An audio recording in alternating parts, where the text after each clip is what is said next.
हरे कृष्णा, राधे राधे। श्री बांके बिहारी जी के चमत्कार।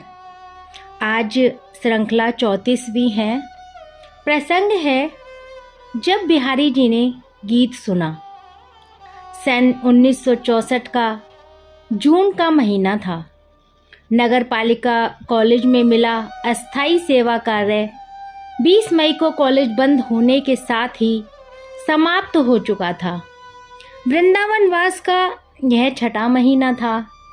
संकल्प था 3 वर्ष तक वृंदावन छोड़कर कहीं न जाने का। इस जीविका विच्छेद की दशा में पत्नी और 2 बच्चों के छोटे से परिवार को लेकर श्री बांके बिहारी जी के सम्मुख अश्रु विगलित हृदय से प्रार्थना की।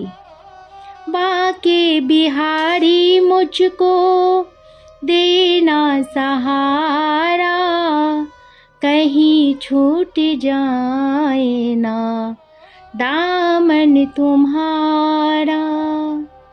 मेरा सहारा श्री बांके बिहारी जी के अतिरिक्त और कोई था भी नहीं।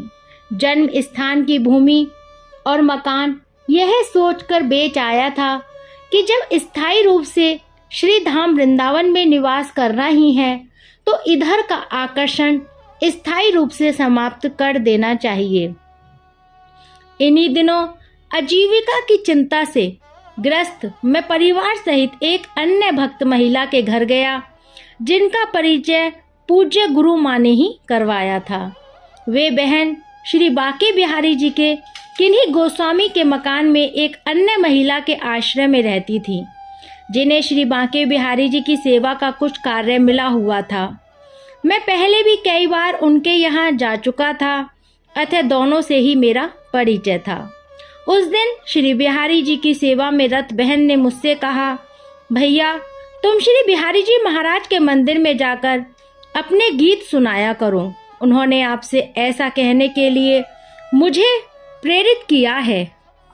मैंने कहा, दीदी मुझे संकोच लगता है। जहाँ सिद्ध भक्त अपनी प्रीति सुधा की धारा प्रभावित किया करते हैं, वहाँ मैं अपना यह रसहीन राग कैसे सुना पाऊंगा। वे बहन मेरी बात का बिना कुछ उत्तर दिए किसी महत्वपूर्ण कार्य में व्यस्त हो गईं और बात वहीं की वहीं समाप्त हो गई। आजीविका से जीवन चलता है। मैं आजीविका के लिए कुछ ज़्यादा ही चिंतित हो गया। मैंने इस संबंध में पूज्य गुरु माँ को भी लिखा।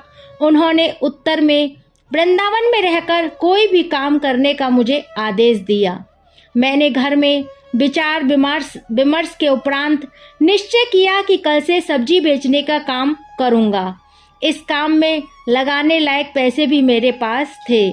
उस दिन संध्या को श्री बिहारी जी महाराज के दर्शन करके लौटते समय हम भी फिर उन बहन जी के यहाँ गए। अन्य बातों के अलावा उन बहन ने आज फिर वही चर्चा चलाई। वे मुझसे बोली, क्यों भैया तुमने बिहारी जी को गीत नहीं सुनाया? मुझे उनकी पुनः प्रेरणा हुई है कि मैं आपसे इस संबंध में आग्रह करूं। मैंने कहा, दीदी तुम्हारे श्री बिहारी जी मुझसे भला क्यों शर्माते हैं? मैं ऐसे उन्हें कभी गीत न सुनाऊंगा। उनसे कहना, यदि सचमुच ही उन्हें मेरे गीतों में कुछ सुनने लायक लगता है तो वे स्वयं ही मुझसे सुन लें, और ऐसे सुन लें कि बिना सुनाए मैं रह ही ना सकूं।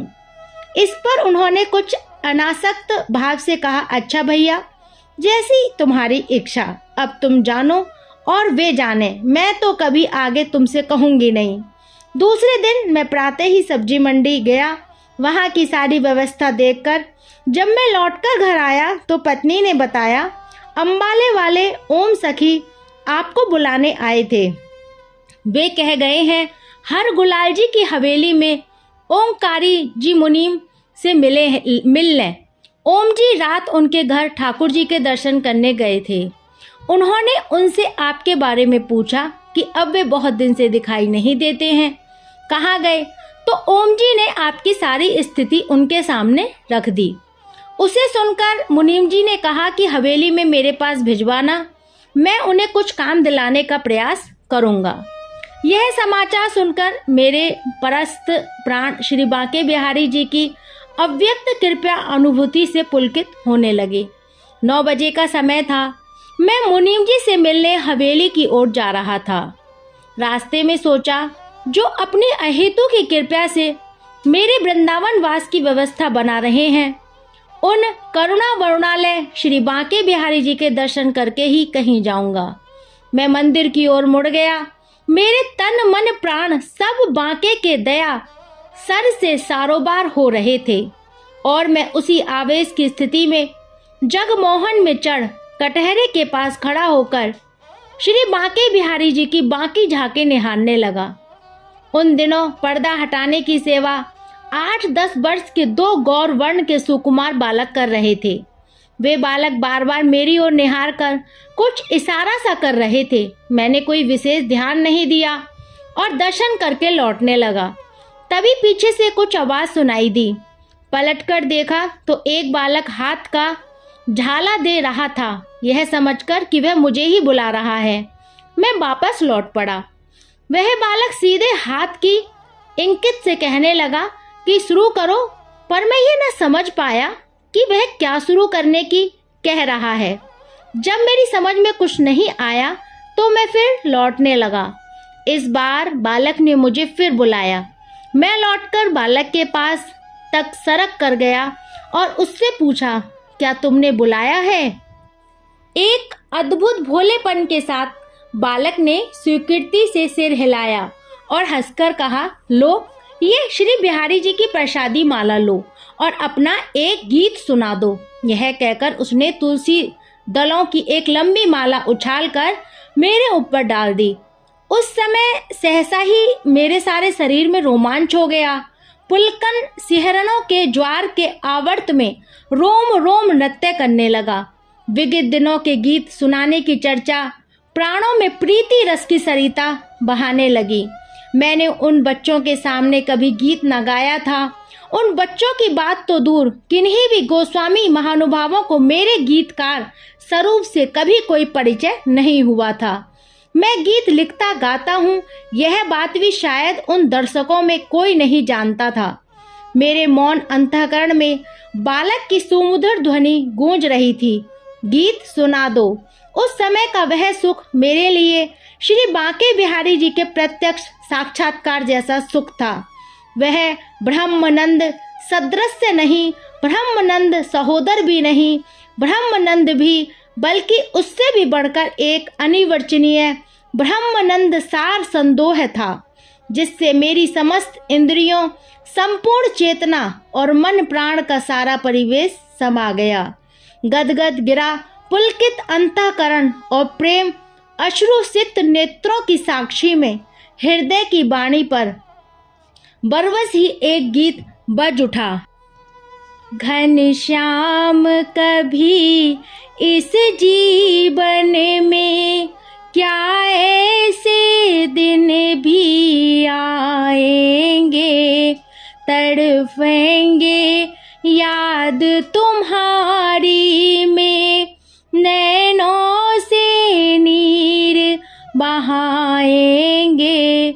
तुम सोते होगे सांवरिया, सुख से श्वासों की सैया पर सहला कर चरण सरोजों को हम अपने संत समाया पर।